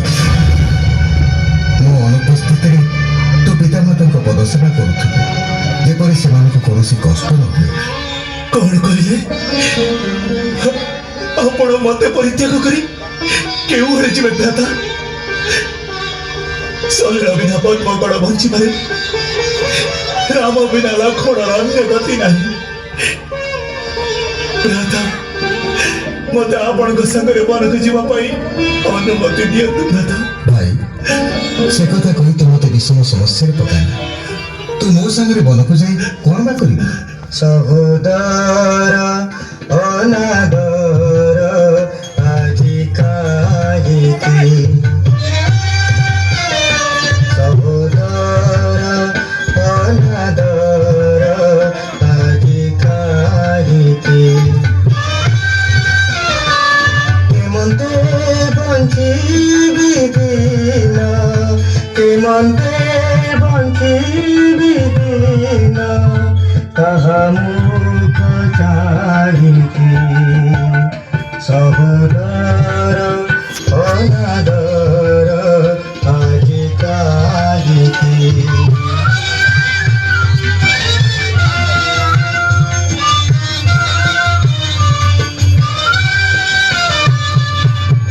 এছাড়াই সোচ নুহে মোরা যোগ্য, অযোগ্য মু মনে কাহিকি।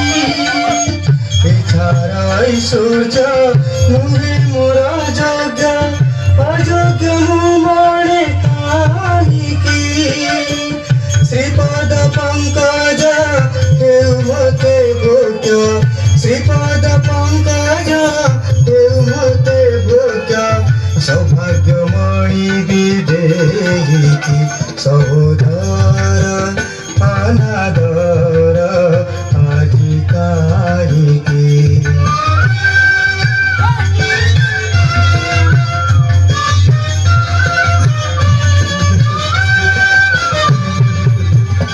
ଭାଇରେ ଲକ୍ଷ୍ମଣ, ତୋର ଏ ଅବୁଝା ମନକୁ ମୁଁ ଯେ କେମିତି ବୁଝେଇବି ମୁଁ ନିଜେ ମଧ୍ୟ ଜାଣିପାରୁନି। ଅଗ୍ରଜ, ଆପଣଙ୍କ ଅନୁଗତକୁ ଆଉ କଷ୍ଟ ଦିଅନ୍ତୁ ନାହିଁ। ଏ ସଂସାରର ଅନିତ୍ୟ ସମ୍ପଦରେ ମୋର ପ୍ରୟାସ ନାହିଁ। ମୋ ପାଇଁ ସର୍ବଶ୍ରେଷ୍ଠ ସମ୍ପଦ ଆପଣଙ୍କ ଚରଣ ଧୂଳି। ମୋର ଲକ୍ଷ୍ମଣ, ତୋର ଇଚ୍ଛାରେ ମୁଁ ବାଧକ ହେଉନାହିଁ। ବନବାସ ବଡ଼ କଷ୍ଟଦାୟକ ବୋଲି ତୋତେ ବାରଣ କରୁଥିଲି। ବେଶ, ଯଦି ତୋର এই ଅଭ୍ୟାସ, ତେବେ ଚାଲ ଆମେ ବି ଆସୁଛୁ ମାତା। ରାମ, ଲକ୍ଷ୍ମଣ,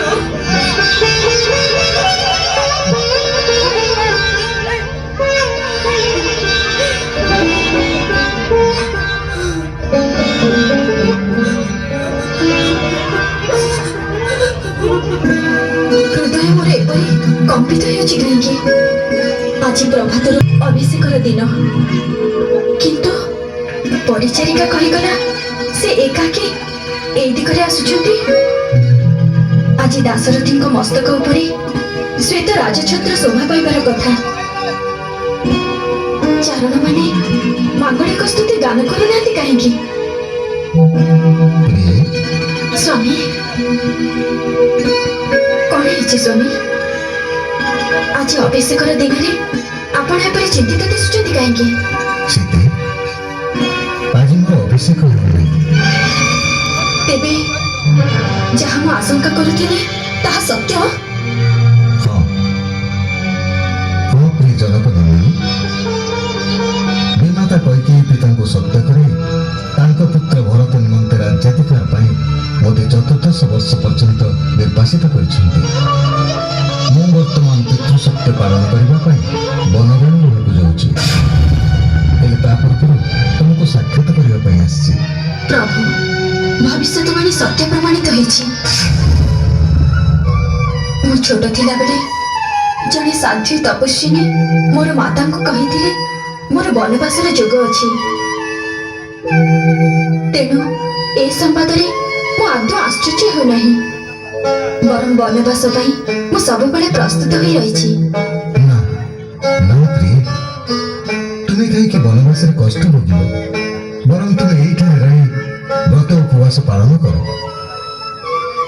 ପ୍ରତ୍ୟହ ପ୍ରତ୍ୟୁଷରୁ ଉଠି ପିତାମାତାଙ୍କର ପଦବନ୍ଦନା କର। ଭରତ ଆଉ ଶତ୍ରୁଘ୍ନ ମୋର ପ୍ରାଣପ୍ରିୟ ପ୍ରିୟ, ତୁମେ ତାଙ୍କ ଭ୍ରାତା ଏବଂ ପୁତ୍ର ତୁଲ୍ୟ ସ୍ନେହ କରିବ। ପ୍ରାଣନାଥ, ଏ କି କଥା କହୁଛ? ଅଧୀନା କଣ ସେ ପଦରାଜିବ ଛାଡ଼ି ପ୍ରାଣ ଧରି ବଞ୍ଚି ପାରିବ? দয়াময় আজি নিদয় কিম্পাই আধীনা হৃদকার বিদীন ইলাবনমূর্তি বিনাশী ভাসতি বঞ্চিবা কামুখ চাহি দিন আহিলে জীবধন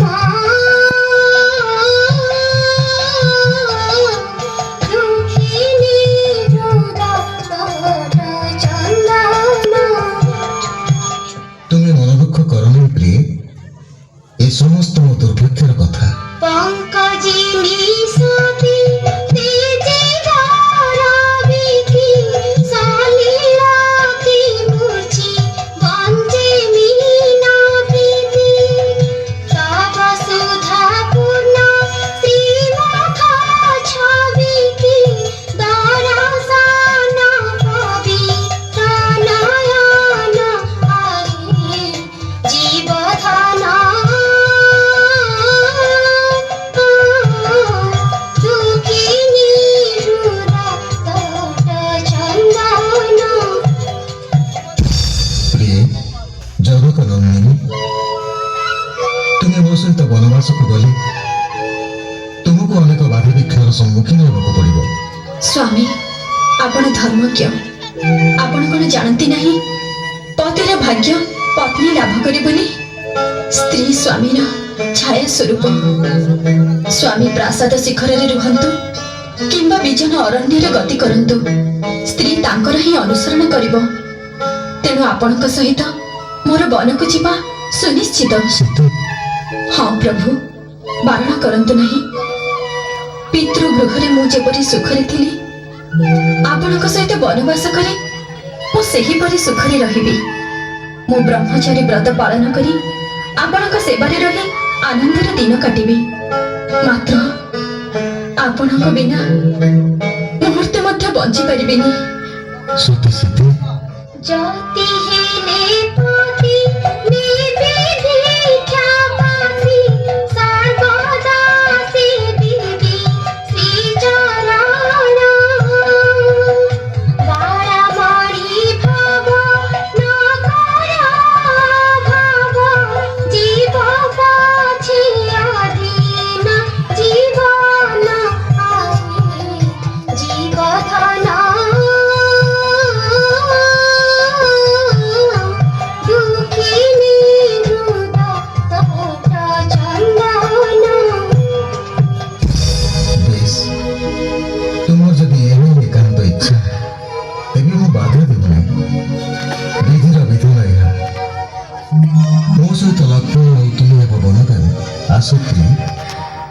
ପିତା ଆଉ ମାତାଙ୍କ ନିକଟକୁ ଯାଇ ସେମାନଙ୍କ ଠାରୁ ଅନୁମତି ନେଇ ଆସିବା।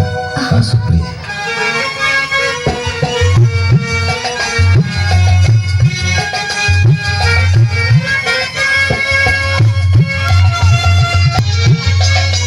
ମାତା ମାତା କାହିଁ ଗଲେ ମାତା? କିଏ ସୌମିତ୍ରୀ? କି ସମ୍ବାଦ ପୁତ୍ର? ଏତେ ଉଦ୍ବିଗ୍ନ ଜଣା ପଡୁଛୁ କାହିଁକି? ଆପଣ ରାମଚନ୍ଦ୍ର ବନଗମନ କରିବାର ସମ୍ବାଦ ପାଇଛନ୍ତି? ପାଇଛି ପୁତ୍ର। ପାଇଛନ୍ତି? ତଥାପି ତଥାପି ଆପଣ ଏପରି ଶାନ୍ତ ଅବିଚଳିତ ଜଣା ପଡୁଛନ୍ତି। ପୁରୁଷୋତ୍ତମର ଇଚ୍ଛା ପୁରୁଷୋତ୍ତମ ହିଁ ଜାଣେ। ମୁଁ ବିଚଳିତ ହେଲେ କେତେ ନହେଲେ କେତେ। ମାତା ଆପଣ ଭାଇଙ୍କ ପ୍ରାଣ ଠାରୁ ଅଧିକ ଭଲ ପାଆନ୍ତି, ତଥାପି ଆପଣଙ୍କ ମନରେ ତିଳେ ମାତ୍ର ଦୁଃଖ ନାହିଁ। ମନ ତଳର ଦୁଃଖ ସବୁବେଳେ ଆଖିରେ ଦେଖି ହୁଏନି ପୁତ୍ର। କିଛି ଦୁଃଖକୁ ଗୋପନ ରଖିବାକୁ ହୁଏ ଭବିଷ୍ୟତର ମଙ୍ଗଳ ପାଇଁ। କିନ୍ତୁ ପୁତ୍ର, ତୋର ବିବ୍ରତ ହେବାର କାରଣ ଏତିକି ମାତ୍ର ନୁହେଁ। ମତେ ଆଉ କିଛି କହିବାକୁ ଚାହୁଁଥିଲୁ ବୋଧହୁଏ। ନିଜ ମନର ଦୁଃଖକୁ ଗୋପନ ରଖିପାରୁଛନ୍ତି, ଅଥଚ ଅନ୍ୟମାନଙ୍କ ମନ କଥା ଏତେ ସହଜରେ ଜାଣିପାରୁଛନ୍ତି କିପରି ମାତା? ସେ ଅନ୍ୟ ଜଣକ ଆଉ କେହି ନୁହେଁ, ସେ ତମର ପୁତ୍ର। ପୁତ୍ରର ମନ କଥା ମା ଜାଣିବ ନାହିଁ ତ ଆଉ କିଏ ଜାଣିବ?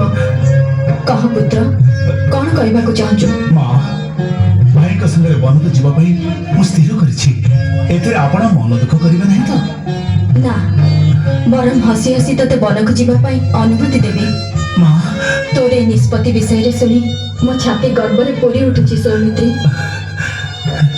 ମୋର ମାତୃ ଜୀବନ ଆଜି ସାର୍ଥକ ହୋଇଛି ତୋ ଭଳି ପୁତ୍ର ଲାଭ କରି। ଆପଣ ସତ କହୁଛନ୍ତି ମାତା? ହଁ ପୁତ୍ର, ତୋର ଏ ନିଷ୍ପତ୍ତି ମୋ ମନର ବୋଝ ଓହ୍ଲେଇ ଦେଇଛି। ଏକାକୀ ରାମ ବନରେ ଏତେ ବର୍ଷ କିପରି ଅତିବାହିତ କରିବ ସେଥିପାଇଁ ମୁଁ ଚିନ୍ତିତ ଥିଲି। ସେ ଚିନ୍ତା ତୁମର ଦୂର କରିଦେଲୁ। ବାବୁରେ, ଈଶ୍ୱର ତାଙ୍କ କାର୍ଯ୍ୟ କରେଇ ନେବା ପାଇଁ ଯୋଗ୍ୟ ବ୍ୟକ୍ତିଙ୍କୁ ହିଁ ବାଛିଥାନ୍ତି। ତୁ ସେ ପରୀକ୍ଷାରେ ଉତ୍ତୀର୍ଣ୍ଣ ହୋଇ ନିଜକୁ ଯୋଗ୍ୟ ପ୍ରମାଣିତ କରିଛୁ। ଏ ସମ୍ବାଦରେ ତୋ ମା ଠାରୁ ଖୁସି ଆଉ ଅଧିକ କିଏ ହବ? ଆପଣଙ୍କ ପରି ମାତାଙ୍କ ଗର୍ଭରେ ଜନ୍ମ ଲାଭ କରି ମୋ ଜୀବନ ଧନ୍ୟ ହୋଇଛି ମାତା। ବାବୁରେ, ରାମଚନ୍ଦ୍ର ସାଧାରଣ ମଣିଷ ନୁହନ୍ତି, ସେ ପୁରୁଷୋତ୍ତମ। ଆହାର ନିଦ୍ରା ତ୍ୟାଗ କରି ତୁ ସର୍ବଦା ତାଙ୍କର ସେବା କରୁଥିବୁ। ଆପଣଙ୍କ ଆଜ୍ଞାକୁ ଅକ୍ଷରେ ଅକ୍ଷରେ ପାଳନ କରିବି ମାତା। ଶୁଣ ପୁତ୍ର, ରାମଚନ୍ଦ୍ରଙ୍କୁ ଦଶରଥ, ସୀତାଙ୍କୁ ତୋର ମାତା ଏବଂ ବନଭୂମିକୁ ଅଯୋଧ୍ୟା ମନେକରି ସେମାନଙ୍କୁ ଜଗି ରହିବୁ। ଦେବୀ ସୁମିତ୍ରାଙ୍କ ଉପଦେଶରୁ ତୁଳେ ମାତ୍ର ବିଚ୍ୟୁତ ହେବ ନାହିଁ ଏ ସୁମିତ୍ରା ନନ୍ଦନ। ଆଶୀର୍ବାଦ କର ମାତା।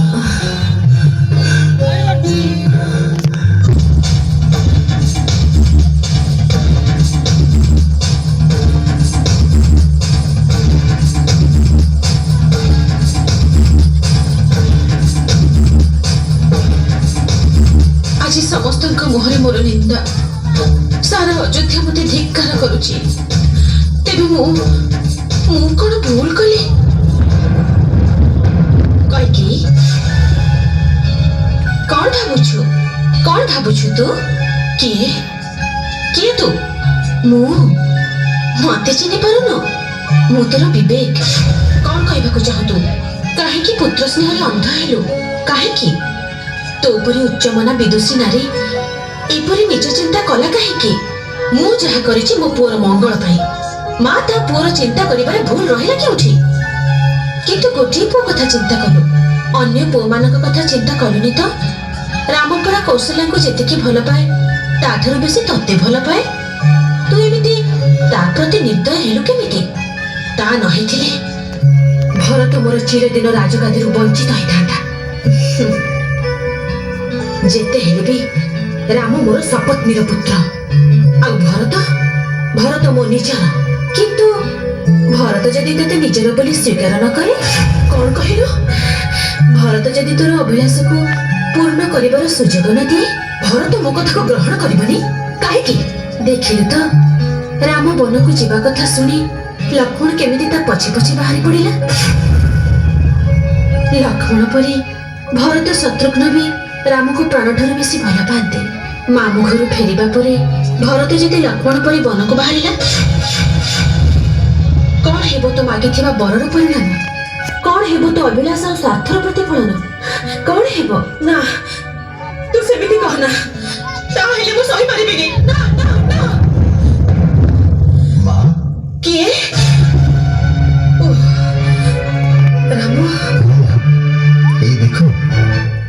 ବ୍ରହ୍ମଚାରୀ ବେଶ ମତେ କଣ ମାନୁଛୁ ନୁହେଁ? ତୁ ତୁ ବନକୁ ନ ଯାଇ ଏଠିକି କଣ ପାଇଁ ଆସିଲୁ? ତୁମର ଆଶୀର୍ବାଦ ନେବା ପାଇଁ ଯେପରି ନିର୍ବିଘ୍ନରେ 14 ବର୍ଷ ବନବାସ ମୋର ବିତିଯାଏ। କଣ ମତେ ପରିହାସ କରିବାକୁ ଆସିଛୁ? ଛି, ସେମିତି କୁହ ନାହିଁ ମା। ମମତାମୟୀ ଜନନୀଙ୍କ ପୁତ୍ର କଣ କେବେ ପରିହାସ କରିପାରେ? ନା, ମୁଁ ତୋର ମଙ୍ଗଳାକାଂକ୍ଷୀ ନୁହେଁ। ମୁଁ ହିଁ ତ ତତେ ରାଜଗାଦିରୁ ବଞ୍ଚିତ କରି ତତେ ବନକୁ ନିର୍ବାସିତ କରିବାର ବ୍ୟବସ୍ଥା କରିଛି। ତାହା ଦ୍ୱାରା ତମେ କେବଳ ମୋର ନୁହେଁ, ସାରା ଜଗତର ମଙ୍ଗଳ କରିଛ। ମୁଁ ବନକୁ ନଗଲେ ଅସୁରମାନଙ୍କର ନିଧନ ହେବ କିପରି? ଜଗତରେ ଶାନ୍ତି ଫେରିବ କିପରି? ରାମ, ତମେ ତ ଭଲ ଭାବରେ ଜାଣ ମା, କେଉଁଥିପାଇଁ ମୋର ଜନ୍ମ। ମୋର ଜନ୍ମ ପଛରେ ଥିବା ଉଦ୍ଦେଶ୍ୟକୁ ସଫଳ କରିବାରେ ତୁମେ ହିଁ ସହାୟ କରିଛ। ସେଇଥିପାଇଁ ମୁଁ ସବୁ ଯୁଗରେ ତୁମ ପାଖରେ ପ୍ରତ୍ୟକ୍ଷ ରହିବି ମା। ରଘୁନାଥ, ରଘୁନାଥ, ମତେ ମତେ ଦୁର୍ବଳ କରିବାକୁ ଚେଷ୍ଟା କର ନା। ମତେ ମତେ କେବଳ ଭରତର ମା ହିଁ ରହିବାକୁ ଦିଅ। ମା, ଆଉ କିଏ ଜାଣିବା ମୁଁ ଜାଣେ, ମୁଁ କିନ୍ତୁ ଭଲ ରୂପେ ଜାଣେ। ତମ ହୃଦୟରେ ପବିତ୍ର ମନ୍ଦାକିନୀ ଏବେ ବି ପ୍ରବାହିତ। ଦଶରଥୀ, ମା, ମୋ ପାଇଁ ତୁମକୁ ନିନ୍ଦିତ ହେବାକୁ ପଡ଼ିଛି ନା? ସମସ୍ତଙ୍କ ମୁଖରେ ତୁମର ନିନ୍ଦା। ସାରା ଅଯୋଧ୍ୟାବାସୀଙ୍କ ନିନ୍ଦାକୁ ତୁମେ ନିଜ ହୃଦୟରେ ଗୋପନରେ ସହ୍ୟ କରି ଚାଲିଛ। କାହିଁକି ଜାଣ ମା? କେବଳ ତୁମେ ହିଁ ଏହାକୁ ସହ୍ୟ କରିପାରିବ, ତୁମ ବ୍ୟତୀତ ଆଉ କେହି ନୁହେଁ। ହଁ, କେବଳ ନିନ୍ଦା ଅପମାନକୁ ସହିବା ପାଇଁ ମୁଁ ଏଠି ପଥର ଭଳି ପଡ଼ି ରହିଛି। ମୁଁ ଯେଉଁ କର୍ମ କରିଛି ତାର ପ୍ରାୟଶ୍ଚିତ ନାହିଁ। ଥାଉ ମା, ଅଧୈର୍ଯ୍ୟ ହୁଅ ନାହିଁ। ଏସବୁ ବିଧାତାର ନିର୍ଦ୍ଦେଶ। ବିଦାୟ କିଣୁଛି ମା, ଆଶୀର୍ବାଦ କର। ମୋର ନରଦେହରେ ଜନ୍ମ ନେବାର ଉଦ୍ଦେଶ୍ୟ ସାର୍ଥକ ହେଉ। ପ୍ରଣାମ ମାତା, ପ୍ରଣାମ।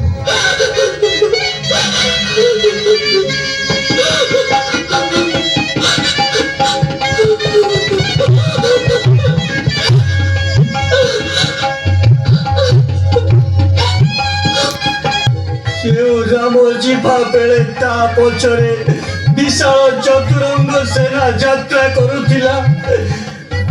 ଆଜି ସେ ଏକାକୀ ଯିବ ବନକୁ।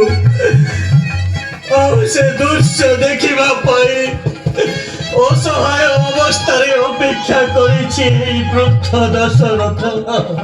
ଅଧୀର ହୁଅନ୍ତୁ ନାହିଁ ମହାରାଜ। ସବୁ ଭାଗ୍ୟର ବିଡ଼ମ୍ବନା, ବିଧିର ବିଧାନ। ବିଧିର ବିଧାନ ନୁହେଁ ମନ୍ତ୍ରୀ, ବିଧିର ବିଧାନ ନୁହେଁ, ସବୁ ମୋର କୃତ କର୍ମର ଫଳ। ସତ୍ୟ ପାଇ ବଚନବଦ୍ଧ ରାଜା ଦଶରଥର ପ୍ରତିଜ୍ଞା ଅନଳରେ ଚାଷ ଦେଉଛି ତାର ନିରପରାଧ ପୁତ୍ର ରାମଚନ୍ଦ୍ର। ପ୍ରଣାମ ମହାରାଜ।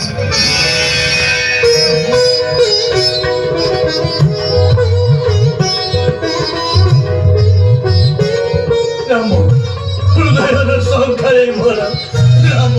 ଆପଣ ମୋତେ ଶୁଭ ଦୃଷ୍ଟିରେ ଦେଖନ୍ତୁ। ମୁଁ ବର୍ତ୍ତମାନ ଦଣ୍ଡକାରଣ୍ୟ ଯାତ୍ରା କରିବି। ନା ପୁତ୍ର, ନା, ମୁଁ କୈକେୟୀକି ପରିଧାନ କରି ମୁଁ ଅଗସ୍ତ ହେଇଛି। ତୁ ମତେ ଅବଜ୍ଞା କରି ଏ ସିଂହାସନରେ ବସ, ଏ ସିଂହାସନରେ ବସ ପୁତ୍ର, ଏ ସିଂହାସନରେ ବସ। ମହାରାଜ, ଆପଣ 1000 ବର୍ଷ ରାଜତ୍ୱ କରନ୍ତୁ। ମୁଁ ବନବାସ ଯିବାକୁ ପ୍ରସ୍ତୁତ ଅଛି। ହେଲେ ଆପଣଙ୍କୁ ଅସତ୍ୟବାଦୀ ହେବାକୁ ମୁଁ ଦେବିନି। ପଶ୍ଚ ଶ୍ରେୟ ଲାଭ, ଶ୍ରୀ ବୃଦ୍ଧି ପାଇଁ ତମେ ବନକୁ ଯାଅ। ନିର୍ବିଘ୍ନ ଆଉ ନିର୍ବିକାର ଭାବରେ ଯାତ୍ରା କର। ତୁମର ପଥ ହେଉ ମଙ୍ଗଳମୟ। କିନ୍ତୁ ପୁତ୍ର, ଆଜି ରାତି କମାଇ ଯାଅ, କାଲି ସକାଳୁ ଚାଲିଯିବ। ଅନ୍ତତଃ ଗୋଟିଏ ଦିନ ତ ମୁଁ ତମ ସହିତ ରହିପାରିବି। ପିତା, ଆପଣ ଶୋକ କରନ୍ତୁ ନାହିଁ। ମୋତେ ବର୍ତ୍ତମାନ ଯିବା ପାଇଁ ଅନୁମତି ଦିଅନ୍ତୁ। ମୁଁ ଆଜି ଯିବା ଦ୍ୱାରା ଯେଉଁ ସଦ୍ଗୁଣ ଅର୍ଜନ କରିବି, କାଲି ଗଲେ ତାହା ମିଳିବ ନାହିଁ। ଆଜି ହିଁ ବନଯାତ୍ରା କରିବା ପାଇଁ ବିମାତା କୈକେୟୀଙ୍କ ନିକଟରେ ମୁଁ ବଚନବଦ୍ଧ। ପୁତ୍ର ରାମଚନ୍ଦ୍ର, କି ବେଶ ତୋର! ମା, ଆଜି ଯେ ରାଜ ସିଂହାସନରେ ବସିଥାନ୍ତା, ତାର ଏ ବନଚାରୀ ବେଶ ଦେଖିବା ପାଇଁ ମୁଁ ଅଭାଗିନୀ ବଞ୍ଚିଛି କାହିଁକି? ବାପା ଯାହା ଭବିତବ୍ୟ ତାକୁ କ'ଣ କେହି ଟାଳି ଦେଇପାରିବ? ରାମଚନ୍ଦ୍ର ପରି ପୁତ୍ର ପାଇଁ ତୁମେ ଚିନ୍ତା କରନି, ବରଂ ପୁତ୍ରକୁ ତାର କର୍ତ୍ତବ୍ୟ ପାଳନ କରିବାକୁ ସୁଯୋଗ ଦିଅ। ସୁମିତ୍ରା, ଯେତେ ବୁଝେଇଲେ ବି ଏ ମନ ଜମା ବୁଝୁନି।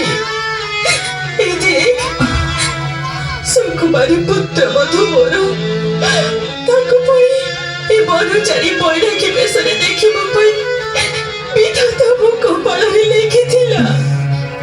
ମା, ପତିକୁ ଅନୁସରଣ କରିବା ପତ୍ନୀର ପରମ ଧର୍ମ। ସେହି କର୍ତ୍ତବ୍ୟ ପାଳନ କରିବାକୁ ମୋତେ ସୁଯୋଗ ଦିଅନ୍ତୁ। ମା ଜାନକୀ, ତୁ ଯଦି ମୋ ପାଖରେ ଥାନ୍ତୁ ତାହେଲେ ପୁତ୍ର ବିଚ୍ଛେଦର ସବୁ ଦୁଃଖ କଷ୍ଟକୁ ମୁଁ ଭୁଲି ଯାଇଥାନ୍ତି। କିନ୍ତୁ ତୁ ଯା ମା, ତୋ ଇଚ୍ଛାରେ ମୁଁ ଜମା ବାଧା ଦେବିନି। ତୁ ଯା। ଧୈର୍ଯ୍ୟ ଧର ମାତା, ଆଶୀର୍ବାଦ କରନ୍ତୁ ଆମେ ଯେପରି ନିର୍ବିଘ୍ନରେ ବନବାସ ସାରି ଫେରି ଆସୁ। ପିତା, ଆମକୁ ଏବେ ଯିବାକୁ ଦିଅନ୍ତୁ। ରତନ ଚାଲିଯିବ, ମୋତେ ଛାଡ଼ି ଚାଲିଯିବ। କାହିଁ ଛାଡ଼ି ଯିବୁ ଧନ ମୋରଙ୍କର ତନରେ, ଏ ଅଯୋଧ୍ୟା ପୁରୀ ଆଜି ଠାରୁ ହେଲା ସୁନରେ। ଗିରି ଗୁହାଲ ତାରଣ୍ୟ ନଦୀ ସରୋବରରେ, କେମନ୍ତେ ପ୍ରମିବୁ ବାପ କାହା ସଙ୍ଗ ତରରେ। ପିତା, ଆପଣ ଚିନ୍ତା କରନ୍ତୁ ନାହିଁ। ଲକ୍ଷ୍ମଣ ଆଉ ସୀତା ଅଳି କରିବାରୁ ମୁଁ ତାଙ୍କୁ ସାଙ୍ଗରେ ନେଇଯାଉଛି। ଅଭାଗା ମୁହୀନ କର୍ମା ହେଲି ତୁମ୍ଭ ଦ୍ରୋହୀରେ, ଶୂନ୍ୟ କରି ଗଲୁ କଳା ବାଳ କୃଷ୍ଣ କହିରେ। ଆପଣ କାନ୍ଦନ୍ତୁ ନାହିଁ ପିତା, ଧୈର୍ଯ୍ୟ ଧରନ୍ତୁ। যা পুত্র, যা যা মা জানকী,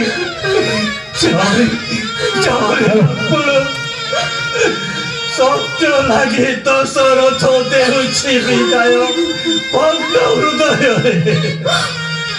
সাক্ষী থাও দশরথ পাও, সাক্ষী থাও দেবতা সকল, পিতৃ সত্য পাଳିବାକୁ পুত্র ମୋର। যাওয়াছি বনবাস, যাওয়াছি বনবাস, যাওয়াছি বনবাস।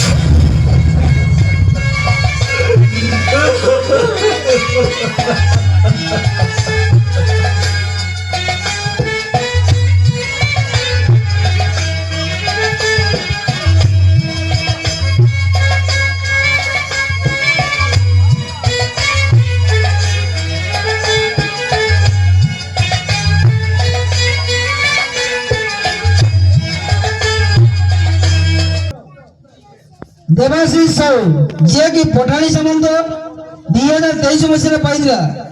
ତେଣୁ ମୁଁ ପୂର୍ଣ୍ଣ ସାର୍ଙ୍କୁ ଅନୁରୋଧ କରିବି ସେ ଷ୍ଟେଜ ଉପରେ ଆସି ଏଇ ଛୋଟ ପିଲାଟିକୁ ଦେବା ପାଇଁ। ଦେବାଶିଷ ସାହୁ,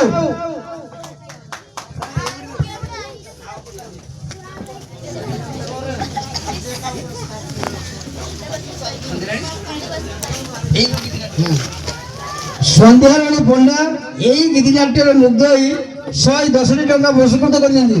ଅନୁଷ୍ଠାନ ତରଫରୁ ଅଶେଷ ଧନ୍ୟବାଦ।